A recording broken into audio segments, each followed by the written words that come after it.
जय हिंद जय भारत विद्यार्थी मित्रों, आप सर्वे विद्यार्थी मित्रों स्वागत है वेब संकुलना अपना ऑनलाइन प्लेटफॉर्म पर। आज आपणो लेक्चर जे छे लाइव नहीं परंतु रेकॉर्डेड तमारा माटे अपलोड करवामां आवी रह्यो छे। एटले पहला ज्यारे पण प्रश्नो आवे तो जाते अटेम्प्ट करजो अने पछी जे छे एने सॉल्व करवानो प्रयास करजो। तो आज छे 5 जुलाई 2025। आजना दिवसना मोस्ट आईएमपी करंट अफेर्सनी जे छे चर्चा करीशुं। So let's begin it.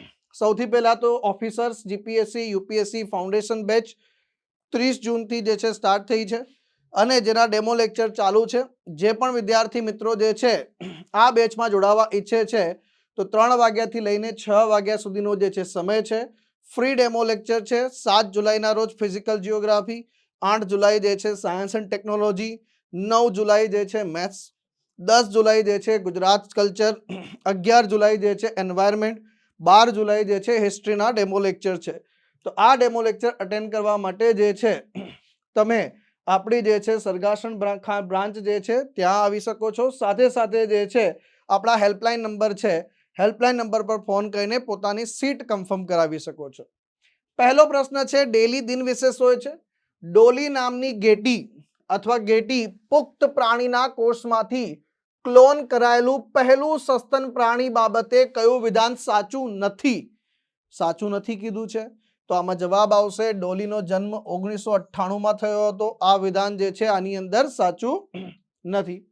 क्लोनिंगना पिता जे छे इयान विल्मटजीनुं निधन थई गयुं। पुख्त प्राणीना कोषमांथी क्लोन करायेलू पहलू सस्तन प्राणीनुं नाम शुं हतुं? भाई डोली। तो डोलीना जन्मदाता जे छे एमनुं पण अवसान थई गयुं। है ना, इधर से इंसान डालो इधर से कॉपी होते होते निकलता जाए, है ने। मैं तो मेरे पापा की कार्बन कॉपी आवो शब्द सांभळ्यो हशे। तो आ बने जे छे तो ये सरस मजानुं छे। भाई ब्ले क्लोन राखी लईए, एक मारुं काम करो होमवर्क करवा माटे जे छे।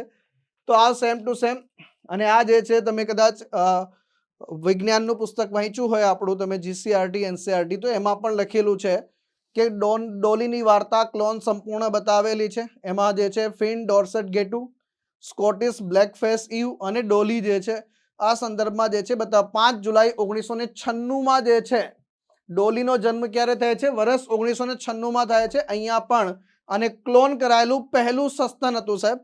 ઇયાન વિલ્મોટ જે છે વિલ્મટ જે છે આના મેન કરતા ધરતા હતા સાહેબ। ક્લોનિંગ એ કોઈ ચોક્કસ કોષ કે અન્ય જીવંત ભાગ હોય એને સંપૂર્ણ સજીવની કૃત્રિમ રીતે આર્ટિફિશિયલ રીતે નકલ બનાવવાની પ્રક્રિયા છે।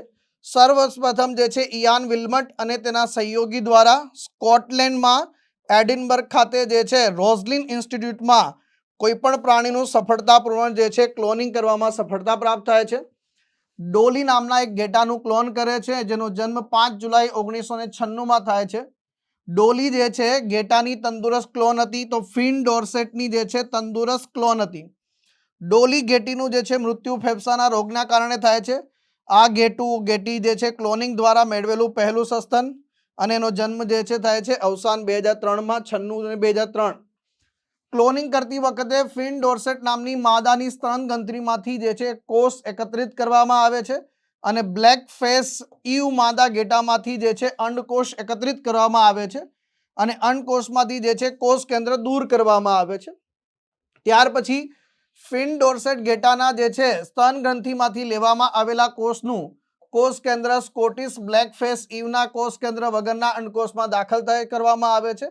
આ પ્રકારે ઉત્પન્ન અંડકોષને સ્કોટિશ બ્લેક ફિશ ઈવમાં દાખલ કરવામાં આવે છે અને આ અંડકોષનો વિકાસ જે છે સામાન્ય માદાના સ્વરૂપે થાય છે। ડોલીનો જન્મ થાય છે।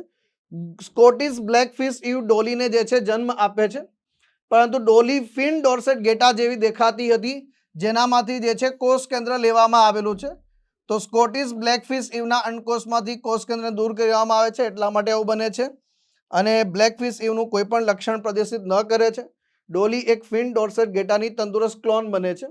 તો તમે આ જે છે સંપૂર્ણ પ્રક્રિયા ક્લોનિંગની બતાવવામાં આવેલી છે। ફિન ડોર્સેટ માદા ઘેટી છે અહીંયા, સાથે સાથે સ્કોટિશ બ્લેકફિશ માદા ઘેટી છે। સ્તન ગ્રંથિનો જે છે કોષ લેવામાં આવે છે પછી જે છે સ્તન ગ્રંથિના કોષનું કોષ કેન્દ્ર અંડકોષમાં જે છે દાખલ થાય છે। તો અંડકોષ વગરનો કોષ છે સાહેબ, કોષ કેન્દ્ર દૂર કરીએ છીએ, આમાં એન્ટર કરવામાં આવે છે। પછી આ સ્કોટિશ બ્લેકફિશ ઈવ છે એના જે છે અંડકોષનું પ્રત્યારોપણ થાય છે ભ્રૂણમાં વિકાસ થાય છે, ક્લોન કહેલી જે છે ઘેટીનો જે છે જન્મ થાય છે, જેને ડોલી નામ આપવામાં આવે છે, અને આ કોના લક્ષણો ધરાવે છે? આના લક્ષણો ધરાવે છે સાહેબ. તો સપ્ટેમ્બર 2023માં જે છે આ ઇયાન વિલ્મટ જે છે ક્લોન ઘેટીના સર્જક હતા, એમનું અવસાન થાય છે. તો એના વિશે જે છે સંપૂર્ણ ઇન્ફોર્મેશન પર ધ્યાન હોવી જોઈએ. આમનો જન્મ જે છે 7 જુલાઈ 1944ના રોજ યુકે ખાતે થાય છે સાહેબ. ક્લોનિંગના પિતા તરીકે ઓળખવામાં આવે છે. ફ્રોસ્ટીની રચના કરનાર ટીમનો જે છે એક ભાગ હતા, અને 1973માં જે છે સ્થિર ગર્ભમાંથી જન્મેલ પ્રથમ વાછરડું હતું. 1999માં ઓર્ડર ઓફ ધ બ્રિટિશ એમ્પાયરના અધિકારી, અને 2002માં રોયલ સોસાયટીના જે છે ફેલો તરીકે આમને નિયુક્ત કરવામાં આવે છે. ડોલી એક માદા ફિન ડોર્સેટ ગેટા હતી, પ્રથમ સસ્તન પ્રાણીને. આના વિશે આપણે વાત કરી છે. આનું કોડ નેમ વગેરે શું રાખવામાં આવે છે એ પણ ખાસ આની અંદર ધ્યાન રાખી લેજો. National institute of public cooperation and child ડેવલપમેન્ટનું જે છે સત્તાવાર નામ બદલીને કયા વ્યક્તિત્વના નામ પરથી રાખવામાં આવ્યું છે? Super important 7 star question. તો આ નામ રાખવામાં આવ્યું છે સાવિત્રીબાઈ ફૂલેજીના નામ પરથી રાખવામાં આવ્યું છે મિત્રો. આ પણ ખાસ ધ્યાન રાખજો. પ્રશ્નો અટેમ્પ્ટ કરી રહ્યા છો ને, પ્રશ્નો અટેમ્પ્ટ કરજો ને પછી ડિટેલમાં સોલ્યુશન જોજો મારા વાલા. રાષ્ટ્રીય જાહેર સરકાર અને બાળ વિકાસ સંસ્થા એટલે કે national institute of public cooperation and child ડેવલપમેન્ટની વાત કરીશું. આ સંસ્થાનું નામ જે છે હવે સત્તાવાર રીતે બદલાઈ ચૂક્યું છે. ભારત સરકારે ગેજેટમાં પ્રકાશિત કરીને ફાઇનલી આ સંસ્થાનું નામ બદલી દીધું છે, જેને સાવિત્રીબાઈ ફૂલે રાષ્ટ્રીય મહિલા અને બાળ વિકાસ સંસ્થા આવું નામકરણ કરવામાં આવ્યું છે. ને ભારત સરકારે સ્પેશિયલી આના લોગો ડિઝાઇનનું પણ કન્ટેન્ટ્સ જે છે એ પ્રકારની સ્પર્ધા પણ શરૂ કરી દેવામાં આવી છે. તો નવો લોગો પણ ટૂંક સમયમાં જાહેર થશે. તો પૂર્વ ભારતમાં મહિલા અને બાળ કલ્યાણ યોજનાના જે છે પાયા સ્તરે અમલીકરણને જે છે વધુ મજબૂત બનાવવા માટે ઝારખંડના રાંચીમાં એક નવું પ્રાદેશિક કેન્દ્રનું પણ જે છે ઉદ્ઘાટન કરવામાં આવ્યું છે. હવે કેટલાક પ્રશ્નો આ જે છે ટોપિકમાંથી ઉદ્ભવે છે, અને એ જીકેની દ્રષ્ટિકોણથી આપણે યાદ રાખવાના છે, સિલેબસના દ્રષ્ટિકોણથી. તો national institute of public cooperation and child ડેવલપમેન્ટની વાત કરીએ તો આયોજન પંચ હેઠળ આની સ્થાપના વર્ષ 1966માં થાય છે. ત્યાર પછી જે છે 1975માં જે છે આ તાલીમ માટેની સર્વોચ્ચ સંસ્થા બને છે, અને જે છે ફાઇનલી આનું નામ જે છે ઇન્ટિગ્રેટેડ ચાઇલ્ડ ડેવલપમેન્ટ સર્વિસીસ કરવામાં આવે છે.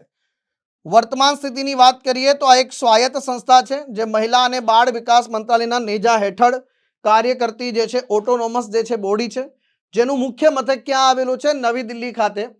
સમગ્ર ભારતમાં 5 પ્રાદેશિક કેન્દ્રો જે છે બેંગ્લોર, ગુવાહાટી, લખનઉ, ઇન્દોર અને મુહાલી ખાતે. અને ધ્યાન રાખજો હવે કેટલા છે તો એક બીજું ઉમેરાઈ ગયું છે ઝાંચી ઝારખંડ, તો 6.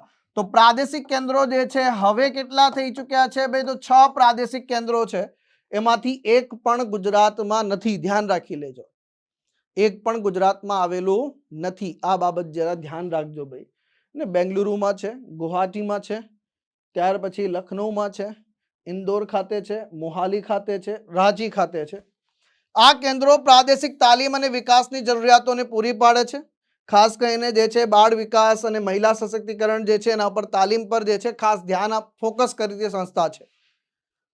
લોકસભાના જે સ્પીકર છે આપણા ઓમ બિરલા સાહેબના હસ્તે ખાલી જગ્યા ખાતે રાજ્યો અને કેન્દ્ર શાસિત પ્રદેશોમાં શહેરી સ્થાનિક સંસ્થાઓના જે છે પ્રથમ રાષ્ટ્રીય પરિષદનું ઉદ્ઘાટન કરવામાં આવે છે.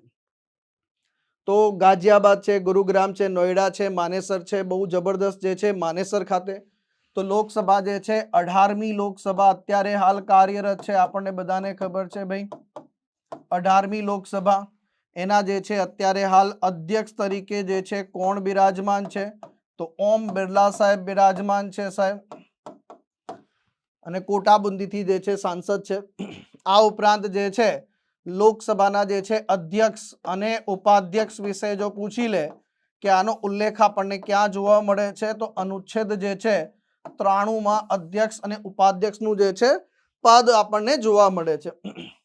તો લોકસભાના અધ્યક્ષ છે ઓમ બિરલા સાહેબ. હરિયાણાના જે છે ગુરુગ્રામમાં ના માનેસર સ્થિત ઇન્ટરનેશનલ સેન્ટર ફોર ઓટોમેટિવ જે છે ટેકનોલોજી ખાતે રાજ્યો અને યુનિયન ટેરેટરીના જે શહેરી સ્થાનિક સંસ્થાઓના જે છે અધ્યક્ષો છે એમાં પ્રથમ રાષ્ટ્રીય સ્તરના પરિષદનું ઉદ્ઘાટન કરવામાં આવે છે. અને થીમ બહુ મસ્ત મજાની છે કે બંધારણીય લોકશાહી અને રાષ્ટ્ર નિર્માણને મજબૂત બનાવવામાં જે છે શહેરી સ્થાનિક સંસ્થાઓની જે છે ભૂમિકા ઉપર જે છે પ્રકાશ પાડવાનો છે મિત્રો. આ પરિષદનો ઉદ્દેશ્ય જે છે ઝડપથી શહેરીકરણ જે છે બહુ ફાસ્ટ થઈ રહ્યું છે, તો શહેરી સ્થાનિક સંસ્થાઓની જે છે મહત્વપૂર્ણ ભૂમિકા, એની સંપૂર્ણ રૂપરેખા તૈયાર કરવી, એ બધા વચ્ચે જે છે સારી સારી પ્રેક્ટિસોની આદાન પ્રદાન થાય. માની લો કે જેમ કે આપણી મારા શહેરની હિંમતનગર નગરપાલિકા છે એ કંઈક સારું કાર્ય કરી રહી છે, આખા ભારતમાં એનું નામ થઈ રહ્યું છે, તો એ જે છે બીજા લોકો જોડે જે છે પહોંચવી જોઈએ સાહેબ. જેમ ઇન્દોર જે છે ભારતનું સૌથી સ્વચ્છ શહેર છે, તો એવું તો શું કાર્ય કરી રહ્યું છે કે ઇન્દોર સ્વચ્છ શહેર બન્યું છે, તો એની જે પ્રથાઓ પ્રણાલી છે એનો ઉપયોગ કરવામાં આવે. લોકશાહી સંસ્થાઓને જે છે મજબૂત બનાવવું, શ્રેષ્ઠ પ્રથાઓને જે છે શેર કરવાનો અને સમકાલીન યુગમાં શહેરી શાસન માટે નવીન અભિગમ જે છે એ અપનાવવાના ઉદ્દેશ્ય સાથે સામેલ છે. હવે જ્યારે આપણે સ્થાનિક સંસ્થાઓની વાત કરીએ છીએ, જ્યારે પણ હું સ્થાનિક સંસ્થાની વાત કરું તો તમને બધાને ખ્યાલ હશે કે જ્યારે આપણે સ્થાનિક સંસ્થાની જો વાત કરીએ મિત્રો, તો સ્થાનિક સંસ્થાની જો વાત આવે તો આપણને બધાને ખબર છે કે MSSP વગર તો આપણું કન્ટેન્ટ અધૂરું છે. કેવી રીતે સિલેબસ સાથે કનેક્ટ કરવાનું છે આપણે એને જરા ચેક કરવાનો પ્રયાસ કરજો ભાઈ. How to connect your current affairs topic with your syllabus. તો જો સ્થાનિક સંસ્થાઓ જે છે એની વાત કરીએ, સ્થાનિક સંસ્થાઓ, તો આના જે છે મિત્રો બે ભાગ પડી જાય છે. સ્થાનિક સંસ્થાઓના જે છે મુખ્યત્વે બે ભાગ પડી જાય છે. એક હોય છે સાહેબ ગ્રામીણ અને એક શહેરી, જેને આપણે અર્બન લોકલ બોડીઝ પણ કહીએ છીએ. ગ્રામીણ સ્તર પર જે છે આપણે એને શું નામ આપેલું છે ભાઈ, તો આને આપણે નામ આપેલું છે પંચાયત. શું નામ આપી દીધું છે? પંચાયત કરીને એવું નામ આપ્યું છે. અને તમને બધાને ખ્યાલ હશે કે 73મો બંધારણીય સુધારો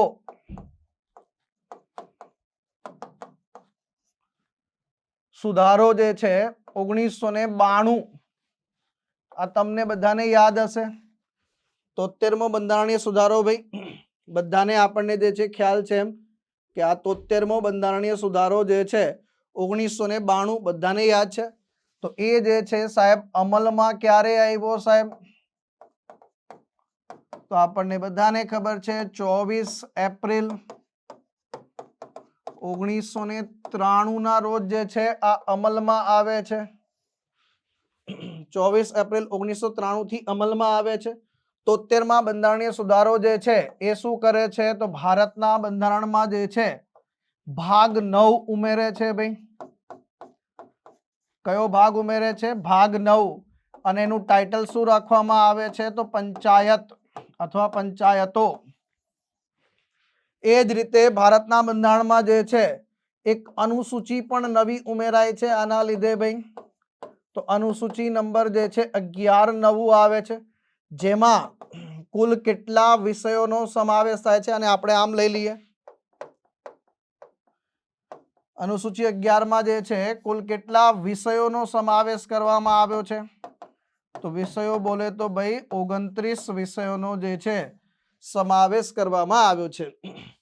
એ જ રીતે શહેરીની વાત કરીએ તો આના જે છે સંદર્ભમાં વાત કરીએ તો આને જે છે શું ટાઇટલ આપવામાં આવ્યો છે, તો મ્યુનિસિપાલિટીઝ.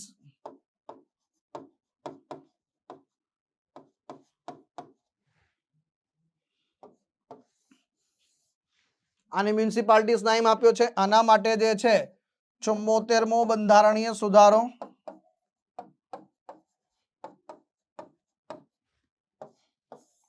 અને આ અમલમાં ક્યારે આવ્યો ભાઈ, તો અમલમાં આવ્યાની તારીખ આપણે યાદ રાખવાની છે કે અમલમાં સાહેબ ક્યારે આવ્યો, તો 1 જૂન 1993 ના રોજ જે છે અમલમાં આવે છે.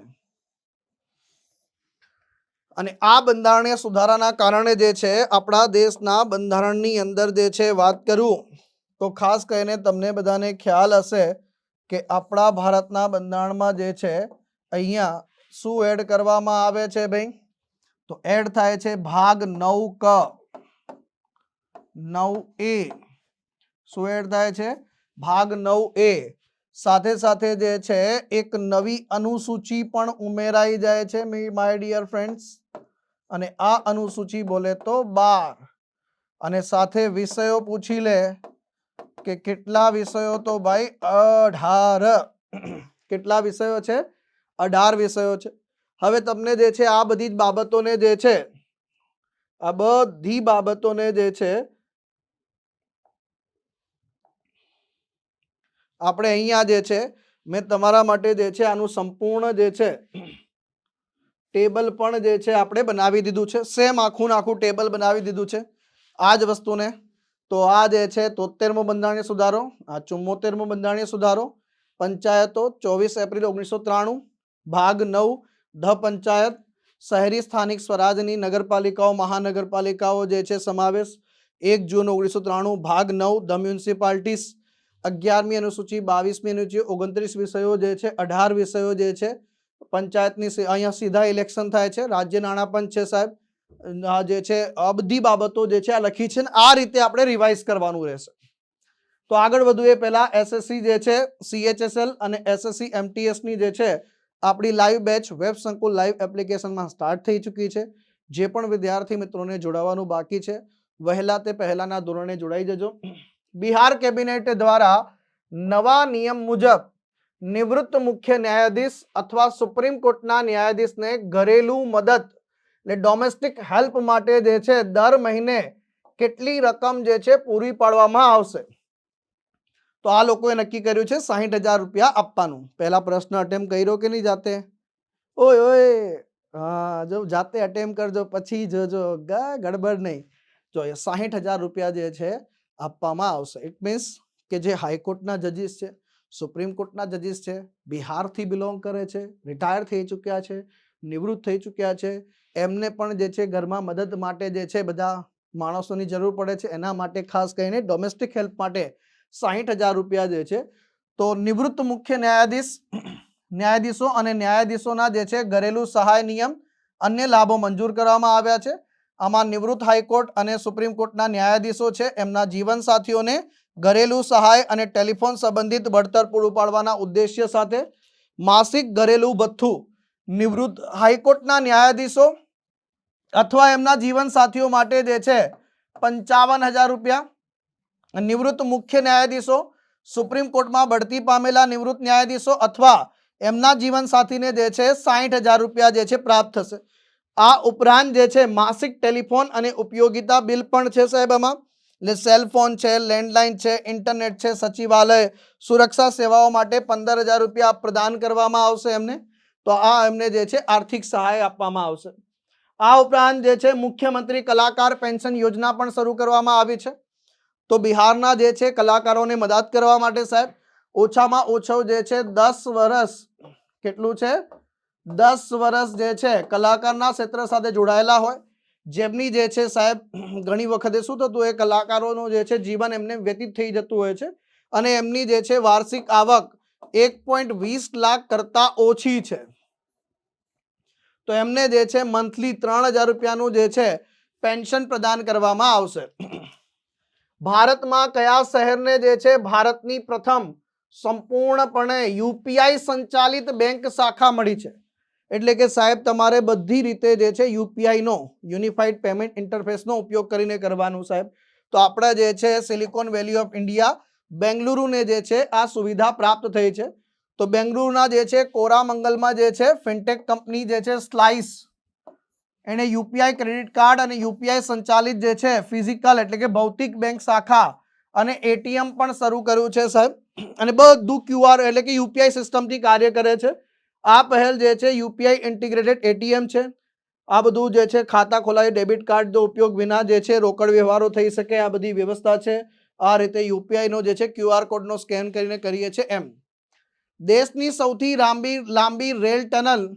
14.58 કિલોમીટર કયા રાજ્યમાં પૂર્ણ થઈ છે મિત્રો તો આ ઉત્તરાખંડ રાજ્યની અંદર જે છે એનું કાર્ય પૂર્ણ થયું છે તો અહીંયા તમે જોઈ શકો છો ટોટલ 125 કિલોમીટરની જે છે આ ઋષિકેશ જે છે કર્ણપ્રયાગ રેલ લાઇન છે એની વચ્ચેનો જે એક આ વિસ્તાર છે ત્યાં જે છે આ ટનલ બની રહી છે, જે 14.57 કિલોમીટર છે સાહેબ, જે દેવપ્રયાગ અને ઝાંસુ સ્ટેશનને જે છે એ જોડવાનું જે છે કાર્ય કરી રહી છે અને ફાઇનલી એનું કાર્ય જે છે પૂર્ણ થઈ ચૂક્યું છે અને રેકોર્ડ નોંધાવ્યો છે. તો ઋષિકેશ કર્ણપ્રયાગ જે છે રેલ પ્રોજેક્ટ, એના અંતર્ગત દેવપ્રયાગ અને જનાસુ વચ્ચે જે દેશની સૌથી લાંબી ડબલ રેલ ટનલ જે છે એનું નિર્માણ સફળતાપૂર્ણ પૂરું થયું છે. આ 14.57 14.58 જે છે આના ઉપર બહુ ફોકસ કરતા નહીં, ને આના પર જે છે 14.58 લખો કે 14.57, એટલો વેરિએશન જે છે એક્ઝેક્ટલી જે છે 14.58 કિલોમીટર છે. આ અંદાજિત છે સાહેબ, દરેક જગ્યાએ બંને જગ્યાએ છે. પ્રકાર ડબલ રેલ ટનલ જે છે ભારતની સૌથી મોટી ટનલોમાંની એક છે. ઉત્તરાખંડના જે છે 5 પહાડી જિલ્લાઓને જોડવાનું કાર્ય કરશે. એક દેહરાદૂન છે, ટિહરી છે, પોરી છે, રુદ્રપ્રયાગ છે, ચમોલી, આ બધા જે છે જિલ્લાઓમાં પહેલી વખત જે છે રેલવે લાઇન જે છે આ રેલ લાઇન જે છે એન્ટર થઈ રહી છે. અને જે છે આ ટનલ બનાવવા માટે જે છે જે ટનલ બોરિંગ મશીન્સ હોય છે, જેમ આમ રાઉન્ડ રાઉન્ડ ફરતા ફરતા જે છે ખોદકામ કરે છે, એના નામ પણ બહુ જબરદસ્ત છે સાહેબ. જર્મન કંપનીએ બનાવ્યા છે, પણ આને નામ શું આપવામાં આવ્યા છે? શિવ અને શક્તિ. તો જર્મન કંપની જે છે સાહેબ આ જ કંપની છે, પરંતુ નામ કયા આપ્યા છે? તેનો ભાગ જે છે 800, એને જે છે પોતાનું કામ શિવ જે છે 820 દિવસમાં અને શક્તિ જે છે એનો ભાગ પૂર્ણ કરતા 851 દિવસ લાગ્યા. આ જે બંને ટનલ બોરિંગ મશીન છે સાહેબ વિશ્વના સૌથી આધુનિક અને શક્તિશાળી જે છે ટનલ બોરિંગ મશીન છે.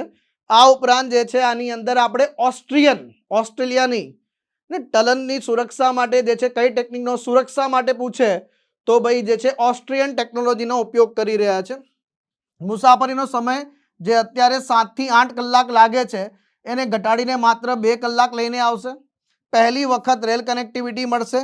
આનાથી સ્થાનિક લોકોને તો ફાયદો થશે જ, પણ જે લોકો ઉત્તરાખંડમાં પ્રવાસ કરવા જઈ રહ્યા છે એમને ફાયદા થશે અને ખાસ કરીને ચારધામ યાત્રાળુઓને ફાયદો થશે અને આપત્તિના સમયમાં જે છે જે ટીમ છે એને પણ જે છે જલ્દીથી રાહત પહોંચાડવામાં જે છે મદદ મળી શકશે. મિત્રો, કઈ ભારતીય અભિનેત્રી હોલીવુડ વોક ઓફ ફેમ જે છે 2026 માટે પસંદ કરવામાં આવી છે સાહેબ? તો પ્રિયંકા ચોપડા, દીપિકા પાદુકોણ, આલિયા ભટ્ટ, ઐશ્વર્યા રાય. તો જવાબ આવશે આની અંતર્ગત જે છે દીપિકા પાદુકોણ. કયો જવાબ આવશે? દીપિકા પાદુકોણ. તો ભારતીય અભિનેત્રી દીપિકા પાદુકોણને હોલીવુડ વોક ઓફ ફેમ 2026 માટે પસંદ કરવામાં આવ્યા છે. મોશન પિક્ચર કેટેગરીમાં જે છે આમની પસંદગી થઈ છે. આ પહેલી ભારતીય અભિનેત્રી છે જેમને આ સન્માન પ્રાપ્ત થયું છે. દીપિકા પાદુકોણ સિવાય જે છે લગભગ 35 જેટલા કલાકારોની પસંદગી કરવામાં આવી છે. હોલીવુડ વોક ઓફ ફેમ સાહેબ હે ક્યાં? તો અમેરિકાના કેલિફોર્નિયાના લોસ એન્જલસમાં આવેલું એક પ્રખ્યાત પર્યટન સ્થળ છે મિત્રો, જ્યાં એન્ટરટેનમેન્ટ ઇન્ડસ્ટ્રીમાંથી જે છે અદ્ભુત કલાકારો, સંગીતકારો, ડાયરેક્ટરો, નિર્માતાઓના નામવાળા સ્ટાર્સ એટલે ફૂટપાથ ઉપર, આ ફૂટપાથ પર તમે ચાલો ને ત્યાં તમને જે છે સ્ટાર જોવા મળે એમના નામ પર સાહેબ. તો આ જે છે લગભગ 3000 જેટલા લોકોના નામ અંકિત થયેલા છે. વર્ષ 2026માં 35 કલાકારોના નામ છે. હવે જો ઘણી પ્રથમ ભારતીય દીપિકા પાદુકોણ છે કે નહીં એવું પણ ઘણી રીતે જે છે દાવો કરવામાં આવી રહ્યો છે. તમે ન્યૂઝપેપરમાં વાંચ્યું હશે તો ઘણા તમને પણ થતું હશે સાહેબ શું કહી રહ્યા છે. તો પ્રથમ ભારતીય છે કે નહીં આ ધ્યાનથી સાંભળજો. દીપિકા પાદુકોણની પહેલા જે છે વાત કરીએ 1960માં આપણા એક ભારતીય મૂળના એક્ટર હતા સાબુ દસ્તગીર. કોણ હતા? સાબુ દસ્તગીર જે છે હતા સાહેબ. તો સાબુ દસ્તગીર જે છે 1960માં ખિતાબ મેળવે છે, પરંતુ જ્યારે એમને ખિતાબ મળે છે ત્યારે એ અમેરિકાની નાગરિકતા જે છે મેળવી લે છે. અને એટલા માટે જે છે થોડું કન્ફ્યુઝન જે છે દૂર કરી લેજો અને કદાચ જે છે ન્યૂઝપેપર આધારિત પ્રશ્ન પૂછી લે તો જો ઓવરઓલ જે છે અભિનેત્રી પૂછી લે, આવું પૂછી લે કે પ્રથમ અભિનેત્રી સાહેબ તો દીપિકા પાદુકોણ, ને બીજા ભારતીય કે તો પણ દીપિકા પાદુકોણ, અને પ્રથમ ભારતીય કે તો પણ જે છે દીપિકા પાદુકોણ હશે. એટલે આ ગભરાવાની જરૂર નથી. પ્રથમ ખેલો ઇન્ડિયા વોટર સ્પોર્ટ ફેસ્ટિવલ કઈ જગ્યાએ યોજાશે? તો જો ખેલો ઇન્ડિયા કાર્યક્રમ અંતર્ગત એક તો ખેલો ઇન્ડિયા યુથ ગેમ્સ યોજાય છે, ખેલો ઇન્ડિયા વિન્ટર ગેમ્સ યોજાય છે, ખેલો ઇન્ડિયા યુનિવર્સિટી ગેમ્સ યોજાય છે, હાલમાં ખેલો ઇન્ડિયા બીચ ગેમ્સનું આયોજન થયું, ખેલો ઇન્ડિયા પેરા ગેમ્સનું આયોજન થયું અને હવે જે છે નવું આવ્યું ખેલો ઇન્ડિયા વોટર સ્પોર્ટ ફેસ્ટિવલ. તો સાહેબ આ જે છે ઓપ્શન ખોટો છે. દાલ લેક શ્રીનગર ખાતે યોજાશે. ક્યાં યોજાશે? દાલ લેક જે છે શ્રીનગર ખાતે યોજાશે. તો પ્રથમ ખેલો ઇન્ડિયા વોટર સ્પોર્ટ્સ ફેસ્ટિવલ જે છે એ ઓગસ્ટ મહિનાની અંદર યોજાશે ભાઈ. શ્રીનગરના જે છે આઇકોનિક દાલ લેક ખાતે યોજાશે. ખેલો ઇન્ડિયા કેલેન્ડરના વિકાસના ભાગરૂપે જે છે જમ્મુ કાશ્મીરમાં જે છે વોટર ગેમ્સનું ઉદ્ઘાટન થશે અને આ જે છે મે મહિનાના કેલેન્ડર પ્રમાણે જે છે મે મહિના પછી આવશે. એટલે કે ભાઈ જે છે ખેલો ઇન્ડિયા જે બીચ ગેમ્સ છે એટલે ખેલો ઇન્ડિયા કાર્યક્રમના જે કેલેન્ડરમાં જે છે ખેલો ઇન્ડિયા બીચ ગેમ્સ પછી આનું સ્થાન હશે. તો આ પણ ધ્યાન રાખજો. આ ફેસ્ટિવલમાં 5 રમતો આપણને રમતી જોવા મળશે ભાઈ. એક છે કાયાકિંગ અને કેનોઈંગ, રોઈંગ, વોટર સ્કીઇંગ, સિકારા રેસ અને ડ્રેગન બોટ જે છે. ઓપન એજ સ્પર્ધામાં 36 રાજ્યો અને યુનિયન ટેરેટરીના લગભગ 400 થી વધુ ખેલાડીઓ આની અંદર ભાગીદારી લેશે ને આ સ્પર્ધામાં જે છે ભારતને એશિયામાં સર્વશ્રેષ્ઠ બનાવવાનો જે છે ઉદ્દેશ્ય સાથે આની શરૂઆત કરવામાં આવી છે. તો આ જે છે 2025માં 5મી ખેલો ઇન્ડિયા ઇવેન્ટ હશે ભાઈ. ખેલો ઇન્ડિયાના બ્રાન્ડ નેમ હેઠળ 5મી હશે, જેમાં સૌથી પહેલા લદ્દાખ અને જમ્મુ કાશ્મીરમાં ખેલો ઇન્ડિયા વિન્ટર ગેમ્સ, પછી દિલ્હીમાં પેરા ગેમ્સ, પછી બિહાર અને દિલ્હીમાં Khelo India youth games, Dadra Nagar Diu Daman દીવની અંદર જે છે બીચ ગેમ્સ અને એના પછી જે છે આ 5મી રમાવા જઈ રહી છે 2025માં. તો એ પણ જે છે ધ્યાન રાખી લેજો. આના અંતર્ગત ઇંગ્લેન્ડમાં ટેસ્ટમાં બેવડી સદી ફટકારનારા પ્રથમ ભારતીય અને એશિયન કેપ્ટન, એશિયન દેશના જે ખેલાડી છે એમાંથી પહેલા વ્યક્તિ બન્યા જે ઇંગ્લેન્ડમાં જઈને જે છે ડબલ સેન્ચુરી ફટકારે છે. તો આમનું નામ છે શુભમન ગિલ. કયું નામ છે? શુભમન ગિલ છે. તો ભારત અને ઇંગ્લેન્ડ વચ્ચે બર્મિંગહામની અંદર એજબેસ્ટન જે છે સ્ટેડિયમ ખાતે બીજી ટેસ્ટમાં બેવડી સદી ફટકારીને ઇતિહાસ રચે છે ભાઈ. 269 કેટલા રન બનાવે છે? 269 રન બનાવે છે. કદાચ અહીંયા તગડો આવી ગયો હોત તો 3નો ગડિયો થઈ ગયો હોત. કેટલો થઈ ગયો હોત? તો શુભમન ગિલ હવે ઇંગ્લેન્ડમાં બેવડી સદી ફટકારનારા પ્રથમ એશિયન કેપ્ટન બન્યા છે. એમના પહેલા આ રેકોર્ડ જે છે શ્રીલંકાના તિલક રત્ને હતા. દિશાન સામે ઇંગ્લેન્ડમાં કેપ્ટન તરીકે 193 રન બનાવે છે. 200 રનથી ચૂકી ગયા હતા આ ભાઈ. ભારતીય બેટ્સમેન દ્વારા સૌથી વધુ જે છે ટેસ્ટ સ્કોરનો જે છે રેકોર્ડ બનાવે છે ભાઈ. રેકોર્ડ ઉપર રેકોર્ડ બનાવ્યા છે. આની પહેલા જે છે વાત કરીએ સુનિલ ગાવસ્કરનો જે છે 46 વર્ષ જૂનો રેકોર્ડ તૂટ્યો છે. સુનિલ ગાવસ્કરજીએ જે છે 1979માં જે છે ઇંગ્લેન્ડ સામેની ટેસ્ટમાં જે છે 221 રન બનાવ્યા હતા. આ એમના કરતા પણ આગળ નીકળી ગયા. બીજો રેકોર્ડ એશિયાની બહાર ટેસ્ટમાં ભારત માટે સૌથી વધુ સ્કોર કયો છે સાહેબ? તો શુભમન ગિલનો છે સાહેબ. આ પહેલા રેકોર્ડ જે છે સચિન તેંડુલકરજીના નામ પર હતો ભાઈ. તો અહીંયા જે છે સિડની ઓસ્ટ્રેલિયામાં જે છે 241 રનનો. ટેસ્ટમાં સદી ફટકારનારા બીજા સૌથી નાની ઉંમરના ભારતીય કેપ્ટન બની ચૂક્યા છે ભાઈ. તો 25 વર્ષ અને 298 દિવસની ઉંમર છે. આમની પહેલા મનસુર અલી ખાન પટૌડી જે છે હતા 23 વર્ષ અને 39 દિવસની ઉંમરે બેવડી સદી ફટકારી હતી એમણે. ટેસ્ટમાં 250+ રન બનાવનારા માત્ર ફક્ત 6ઠ્ઠા ભારતીય છે ભાઈ. એમને થોડી છે ભાઈ, અત્યાર સુધી માત્ર 6 ભારતીયોએ કારનામું કર્યું છે. એમાં જે છે સાહેબ આપણા વિસ્ફોટક બેટ્સમેન વિરેન્દ્ર સહેવાગ તો 4 વખત આ કાર્ય કરી ચૂક્યા છે. પછી છે વીવીએસ લક્ષ્મણ, બહુ અદ્ભુત ઇનિંગ સાહેબ.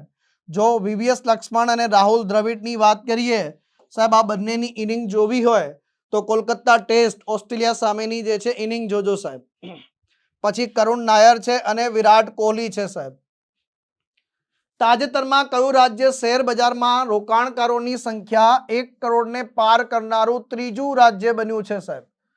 તમિલનાડુ, રાજસ્થાન, ગુજરાત, કર્ણાટક. જવાબ આવશે ભાઈ ગુજરાત. કયું આવશે? ગુજરાત. તો મહારાષ્ટ્ર અને ઉત્તર પ્રદેશ પછી હવે ગુજરાતમાં પણ સ્ટોક માર્કેટની વાત કરીએ તો એમાં નોંધાયેલા રોકાણકારોની સંખ્યા 1 કરોડને પાર થઈ ચૂકી છે. મે 2025 સુધીના ડેટા પ્રમાણે ભારતમાં રોકાણકારોની કુલ સંખ્યા જે છે 11.5 કરોડની નજીક પહોંચી ગઈ છે. ત્રણેય રાજ્યોમાં દેશના કુલ રોકાણનો જે છે આધાર 36% જે છે હિસ્સો આ 3 રાજ્યોમાંથી આવે છે. તો તો આ પણ જે છે ગુજરાત સરકારે પણ જે છે માહિતી શેર કરી. ગુજરાત સરકારની માલિકીની કંપનીઓ જે છે શેર બજારમાં ડંકો વાગ્યો છે. બીએસસી સેન્સેક્સ અને નિફ્ટીને જે છે પાછળ મૂકીને 55.23% શાનદાર વધારા સાથે જીએમડીસી જે છે ટોચ પર છે. રાજ્ય સરકારની માલિકીની અન્ય ઘણી કંપનીઓ પણ જે છે ડબલ ડિજિટમાં જે છે ગ્રો કરી રહી છે. અને સાથે સાથે જો તમે એસએસસી સીએચએસએલ ની તૈયારી કરી રહ્યા છો માય ડિયર ફ્રેન્ડ, તો તમારા માટે જે છે બુક કોમ્બો છે, જેમાં રીઝનિંગ, ગણિત, English golden MCQ book, practice book અને જનરલ નોલેજની બુક વિદ્યાર્થી મિત્રો આ કોમ્બો તમે ઘરે મંગાવી શકો છો. જો તમે જે છે બીઓબી ઓફિસ આસિસ્ટન્ટની તૈયારી કરી રહ્યા છો તો પણ તમારા માટે આ એક સરસ મજાનું જે છે પુસ્તક અવેલેબલ છે. આનો પણ કોમ્બો તમે જે છે મંગાવી શકો છો. ક્યાંથી? તો વેબ સંકુલની ઓફિશિયલ એપ્લિકેશન ડાઉનલોડ કરીને આ પુસ્તકો તમે તમારા ઘરે જે છે મંગાવી શકો છો મિત્રો. ભૂલ્યા વગર મંગાવી લેજો, હે ને? ભૂલ્યા વગર મંગાવજો. સમય થયો છે રાહુલભાઈને આમંત્રિત કરીને 3 પ્રશ્નોના જવાબ. તો આ 3 પ્રશ્નોના જવાબ જે છે લેક્ચર પૂરો થઈ ગયા પછી તમારે કોમેન્ટ બોક્સમાં લખવાના છે કે અમેરિકાના સેનેટમાં જે છે યુએસ સેનેટમાં રજૂ કરાયેલા વન બિગ બ્યુટીફુલ જે છે બિલ એક્ટના નવા ડ્રાફ્ટ અનુસાર વિદેશી રેમિટન્સ પર સુધારાયેલ કર દર કેટલો છે?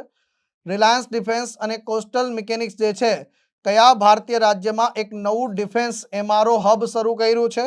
વૈજ્ઞાનિક પર્યટનને પ્રોત્સાહન આપવા માટે ભારતના પ્રથમ એસ્ટ્રો ટુરિઝમ ફેસ્ટિવલનું આયોજન જે છે કયા પ્રદેશમાં થાય છે? તો આ 3 પ્રશ્નોના જવાબ જે છે લેક્ચર પૂરો થઈ ગયા પછી કોમેન્ટ બોક્સમાં તમારે લખવાના છે.